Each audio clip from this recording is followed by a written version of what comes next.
5월 가정의 달, 특별히 둘째 주는 어버이 주일입니다. 우리가 부모에 대한 어떤 태도를 가지고 우리가 효를 할 것인가, 이 시간에 함께 생각을 하고자 합니다. 부모에게 효하라. 이것은 기독교만이 아니라 다른 어떤 종교도 원하는 거고, 학교에서도 가르치고요. 그러나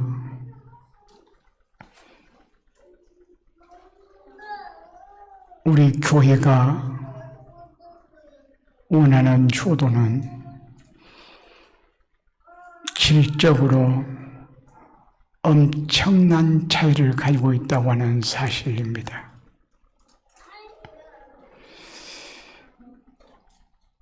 부모에게 순종하라, 네 아버지와 어머니를 공경하라, 이 말씀에 전제되어야 될 것은 주 안에서예요.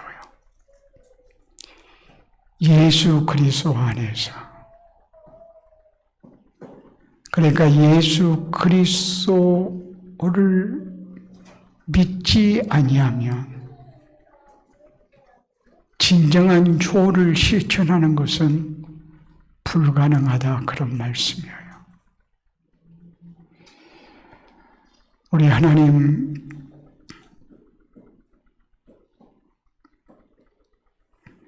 우리는 아버지라 부르고 있습니다. 그런데 하나님께 대하여 그러면 효자인가? 이렇게 물으면,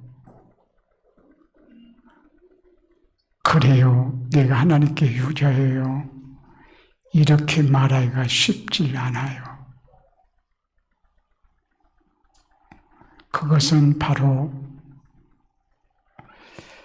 하나님이 완전하고 완전한 사랑을 하지만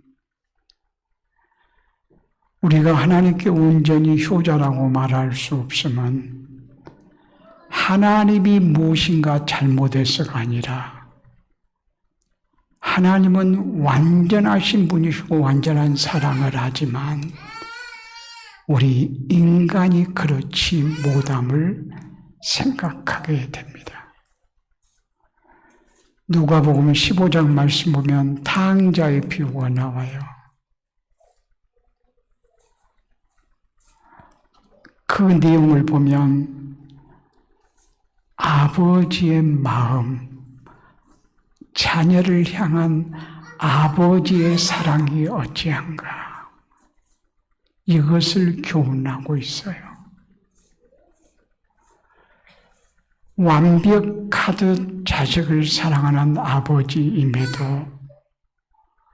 작은 아들은 아버지에게 재산을 요구하여 그것 가지고 다른 나라로 가 허랑방탕하여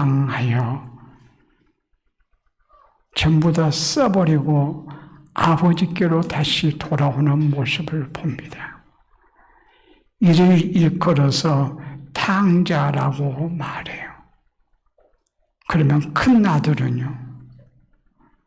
큰 아들도 아버지의 마음을 알지 못하고 불효하는 모습을 보면서 큰 아들은 실제 아버지를 도와 일하는 모습은 거의 아버지에게 완벽하듯 일했지만 그의 마음은 아버지의 마음을 전혀 알지 못하므로 큰 아들을 일컬어서 집 안에 탕자라, 이렇게 말합니다. 이것은 우리 모든 인간의 모습을 보여주고 있어요. 집 안에 탕자, 집 밖에 탕자. 그 중에 하나일 것이라. 그러한 말씀입니다. 이러한 말씀은 부모의 결함과 허물과 부족함이 있기 때문에, 다시 말해서 부모에게 문제가 있어서 불효한다기보다 불효하는 일의 인간이구나.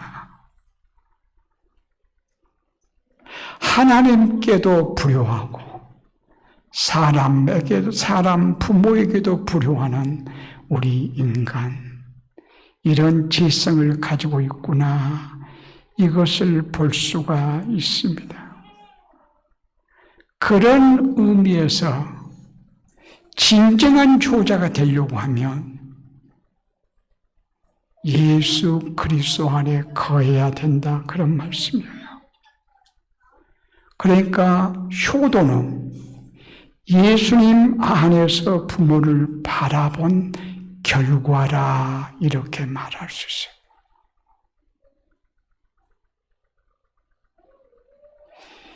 있어요. 예수 안에 머문 것은 예수님의 사랑에 완전히 매이는 거예요. 예수님께서 우리를 사랑하시기를 십자가에 죽기까지 희생하셨어요.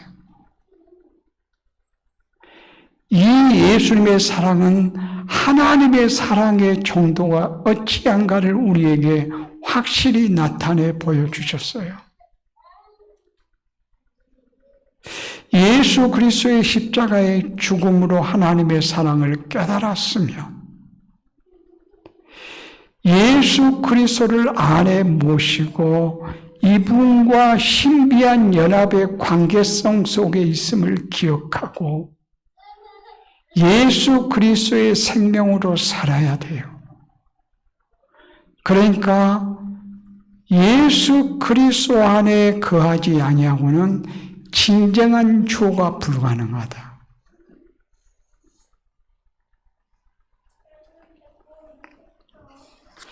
그러나 예수 그리스도 안에 거하면 하나님의 말씀을 생명으로 여겨서 주의 말씀에 순종하여 부모에게 효하게 되어 있어요. 그러니까 부모가 좋고 안 좋고의 문제가 아니고 예수 그리스도 안에서 머물게 되면 모든 부모가 좋은 부모가 되는 거예요. 그러니까 예수 그리스도 안에 머문 사람은 그리스도께서 나를 위해서 희생하신 십자가를 생각할 때 오히려 나의 허물을 생각하고 부모의 허물은 보이지 않는다, 그런 말씀이에요. 부모의 허물이 보이지 않는다는 말은 우리 부모는 좋은 부모라, 그런 말이에요. 결국 부모에게 감사할 것만 남는다, 이렇게 말씀할 수가 있을 거예요. 예수 그리스도 안에 머문 자들을 뭐라 말하는가? 예수님과 신비한 연합의 관계를 맺고 있는 사람을 그리스도의 영이신 성령으로 충만한 사람이라 이렇게 말할 수 있어요. 곧 성령 충만해야 부모에게 진정한 효가 가능하고, 성령 충만한 자에게 하나님이 가장 원하실 것이 무엇인가? 가족의 관계다.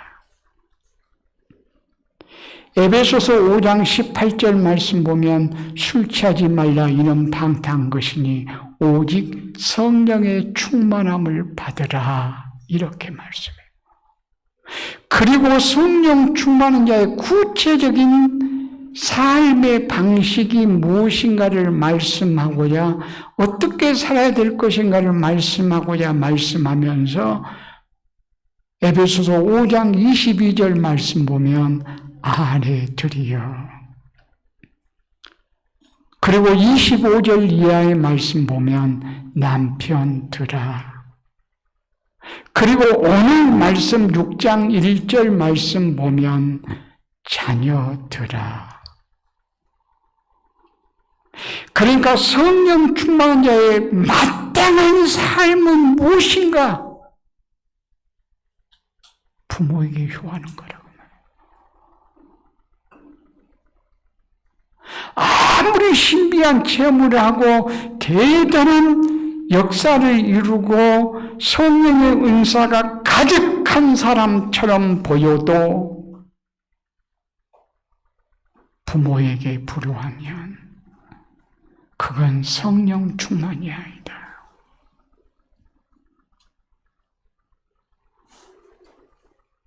성령 충만한 자의 마땅한 도리가 하나님과의 관계뿐만이 아니라 인간과의 관계도 속한데, 하나님과 관계는 하나님을 사랑하는 거죠. 인간과의 관계는 인간을 사랑하는 거죠. 인간을 사랑하는 건데 이것이 또한 성경 전체의 계명이에요. 하나님을 사랑하라, 이웃을 사랑하라. 이웃 중에 가장 첫째가 누굴까 하면 부부가 아니고, 부부는 이웃이 아니에요. 부부는 자신과 한 몸이에요. 자신이에요. 부부는 이웃이 아니고 자신이다. 그리고 첫째 이웃이 누군가 하면 집이 다른 그 사람, 옆집 사람, 그를 첫째 이웃이라 말하는 것이 아니고 부모와 자식이에요. 부모와 자식이 첫째 이웃이에요. 그 증거를 또한 말씀하라면 성경 전체의 계명 중에 요약하면 10계명을 요약할 수 있고 1계명부터 4계명까지는 하나님께 대한 계명이고 5계명부터 10계명까지는 이웃에 대한 계명이에요. 이웃에 대한 계명 중에서 첫째가 뭐냐? 내 부모를 공경하라. 이거예요. 내 부모를 공경함 없이는 다른 이웃도 사랑할 수 없어요. 살인하지 말라, 도둑질하지 말라, 간음하지 말라, 거짓 증거하지 말라, 남의 것을 탐내지 말라, 말라. 이러한 계명들을 지키려고 하면 부모를 공경하라고 하는 이 말씀 속에 다 담겨 있어요.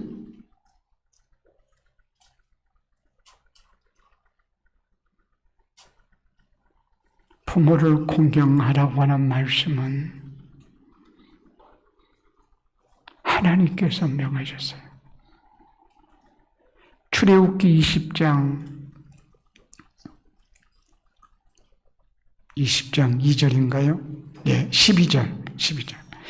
네 부모를 공경하라. 그리하면 네 하나님 여호와가 네게 준 땅에서 네 생명이 길리라. 이건 하나님이 명하신 거예요. 10계명 중에 첫째예요. 10계명 중에. 내 부모를 공경하라. 하나님만 그렇게 말씀하셨을까요? 우리 예수님도 마태복음 15장 4절 말씀을 보면 예수님이 하신 말씀이에요. 하나님이 이르셨으되 내 부모를 공경하라 하시고 내 아버지와 어머니를 비방하는 자는 반드시 죽임을 당하리라 하셨거늘, 예수님이 구약 성경을 인용해서 지금 하신 말씀이에요. 내 부모를 공경하라. 하나님이 말씀하지 않았냐? 그리고 오늘 본문의 말씀 에베소서 6장 1절 2절은 사도 중에 사도 바울이 내 부모에게 순종하고 공경하라.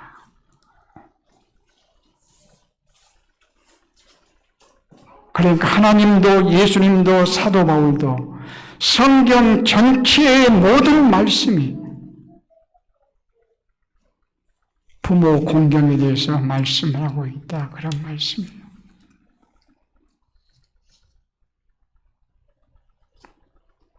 그런데 부모를 거역하는 자가 얼마나 많은지.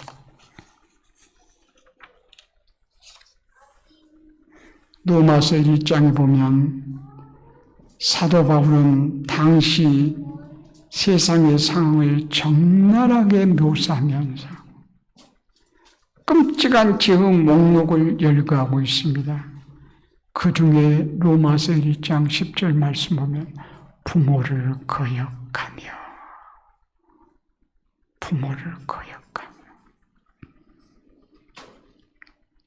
그리고 바울 사도는 디모데후서 3장 1절 이하의 말씀 보면 말세에 고통의 때가 이르르니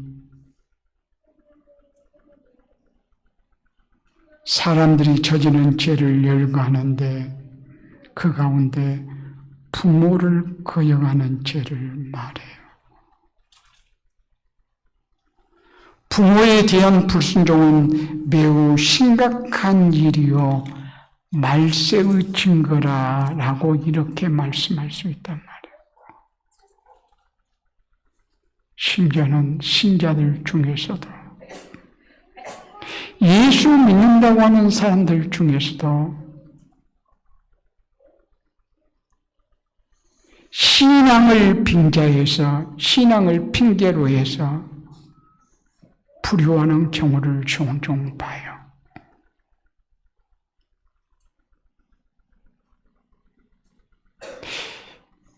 내가 교회 일을 해야 되니까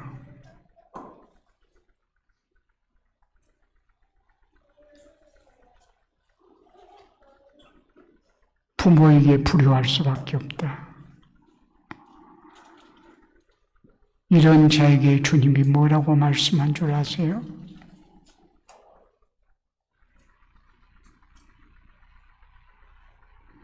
교회에 충성해야 되니까, 헌금을 해야 되니까 나는 부모에게 할 수 없어. 신앙에 좋은 척하면서 이렇게 말하는 자에게 예수님이 뭐라 하셨을까요? 너 교회 열심히 섬기니 내가 참 너 칭찬한다. 헌금 많이 하구나. 부모에게 할 것까지 전부 다 헌금해버리구나. 너 대단하네. 내가 너를 칭찬한다. 예수님이 그렇게 말씀하셨을까요? 마태복음 15장 5절 말씀 보면 하나님이 이르시되 내 부모를 공경하라 하시고 5절 말씀 마태복음 15장 5절 말씀 5절 6절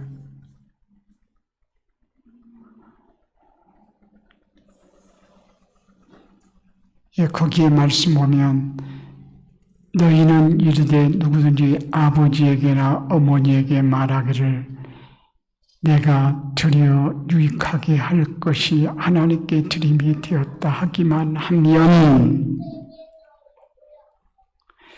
그 부모를 공경할 것이 없다 하여 너희의 전통으로 하나님의 말씀을 폐하는도다.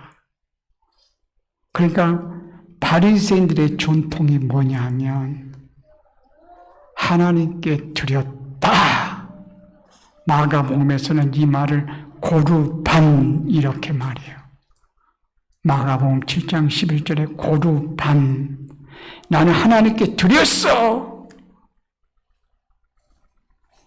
그렇게 하면 부모에게 효하는 것을 면제받는 것으로 전통적으로 가르치셨어요. 그러나 주님께서는 이들을 엄청나게 책망하시면서 하나님의 말씀을 폐하는도다. 하나님의 의도가 그게 아닌데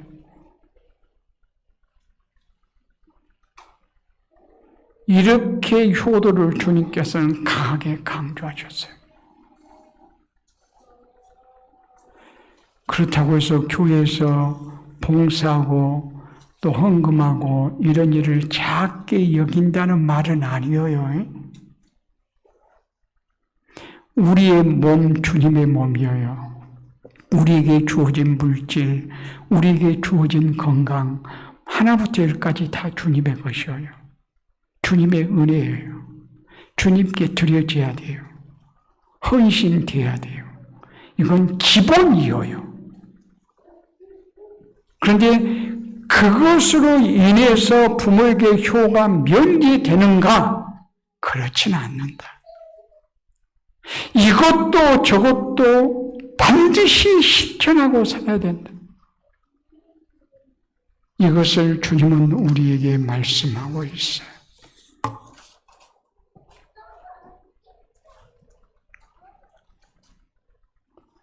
하나님을 신실하게 경외하고 섬기는 일과 부모에게 효하는 일을 상반되게 얘기하지를 않아요. 서로 통하는 일로 말씀해요. 레위기 19장 2절 말씀 보면 너는 이스라엘 자손의 온 회중에게 말하여 이르다 너희는 거룩하라. 이는 나 여호와 너희 하나님이 거룩함이라. 너 거룩해라. 왜? 하나님이 거룩해.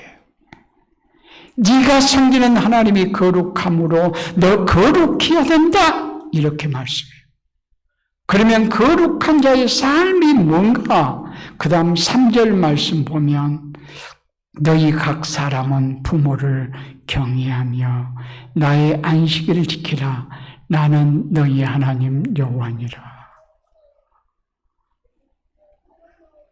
거룩하신 하나님을 섬기는 증표가 부모를 공경하는 거다.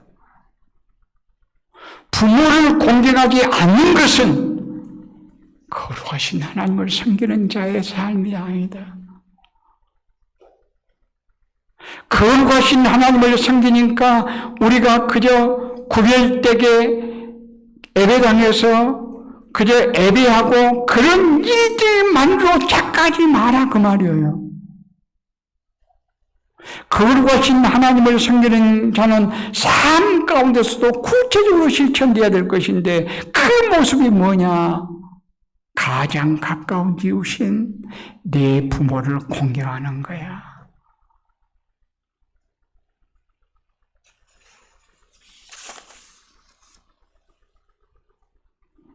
그렇다면 부모에게 가장 큰 효는 무엇일까요?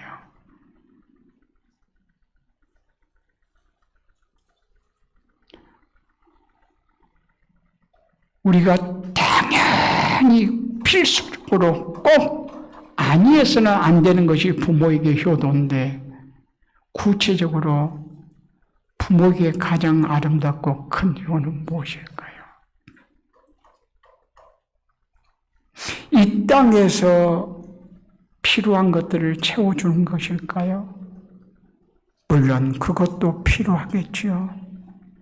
그러나 그것보다 10배, 100배, 1000배 소중한 것이 무엇일까요? 이 땅에서 필요를 채워준 것은 일시적인 거예요. 그러나 영원한 필요를 채워주는 것은 무엇일까요? 복음 전하여 예수 믿고 하나님 나라를 소망하며 살게 하는 일이에요. 이 땅에서 아무리 필요를 잘 채워준 효자라 할지라도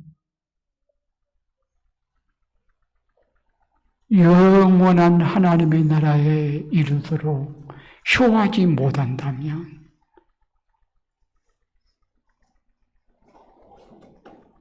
그것은 너무나도 안타까운 일이에요. 자식으로 인해서 부모들이 예수 믿는 사람들이 너무 많아요. 그러면서 부모가 이렇게 고백할 수 있으면 좋겠어요. 아들아, 너 때문에 내가 예수 믿었구나. 고맙다. 내가 너를 낳았지만 네가 나를 낳았구나. 내가 너를 낳았다는 말은 몸으로 낳았다는 말이고 이 세상에 태어나겠다는 말이고 네가 나를 낳았다는 말은 네가 나에게 복음을 전해서 예수 믿고 거듭났으니 영원한 구원으로 나를 이끌었으니 네가 나를 낳아준 거야. 아들아, 고맙다. 이런 말을 들을 수 있으면 좋겠어요.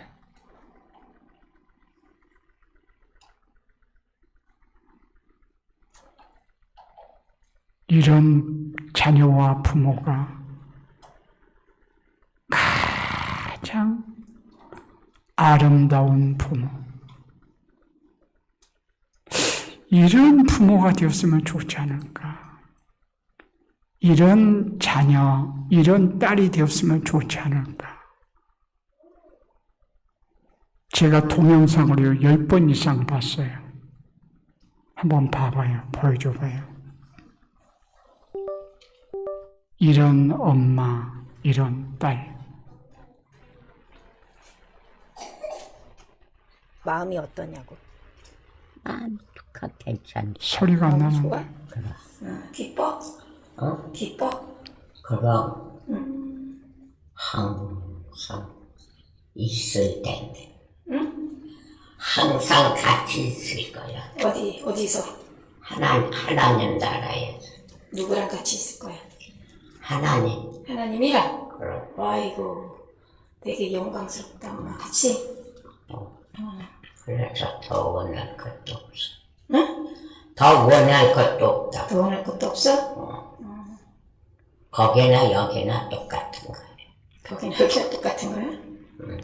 그렇지. 거기나 여기나 다 하늘나라가 왔으니까. 그럼 여기서도 하늘나라. 더 원할 거 없는 거. 더 원할 게 없어? 엄마 마음이 어떠냐고. 괜찮지. 마음이 좋아? 그럼. 기뻐? 계속 좀 틀어줘 보세요. 한 2번 틀어줘요. 기뻐? 그럼 항상 있을 텐데. 항상 같이 있을 거야. 어디서? 하나님 나라에서. 누구랑 같이 있을 거야? 하나님. 하나님이랑? 그럼, 아이고, 되게 영광스럽다, 엄마. 그치? 그래서 더 원할 것도 없어. 응? 더 원할 것도 없다. 더 원할 것도 없어? 거기나 여기나 똑같은 거야. 거기나 여기나 똑같은 거야? 그렇지. 거기나 여기나 다 하늘나라가 왔으니까. 그럼 여기서도 하늘나라. 더 원할 거 없는 거. 더 원할 게 없어? 엄마 마음이 어떠냐고. 예, 됐어요. 괜찮지. 마음이 좋아? 저는 이 동영상을 보면서요. 이야, 이렇게 세상을 뜰 수 있으면 너무 아름답다.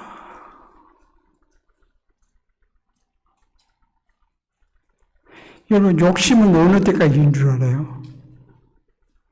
생명 딱 끝날 때까지 욕심이 있어요. 근데 이분은 그것이 없어요.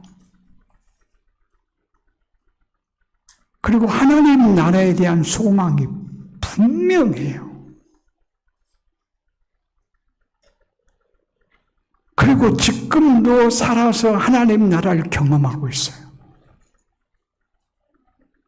그래서 기쁘고 행복해요.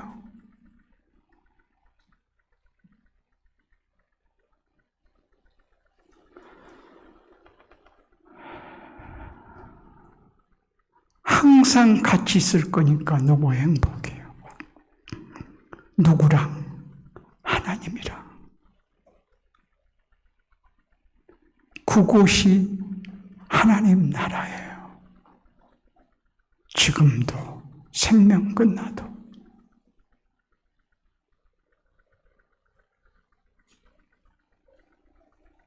우리 이런 부모 됐으면 좋겠어요. 이런 자녀 됐으면 좋겠어요. 이건 내 나름대로는요. 이것은 배워서 알아서 한 것이 아니고 몸의 뼈에까지 새겨진 바 되어서 전인격적으로 고백하는 내용이에요. 참 아름답다. 이분이 내 딸에게 몇 살 정도 먹었어? 물었더니 95세라고 그래요. 근데 나는 한 100살 됐을 것 같아요. 그래도 분명해요.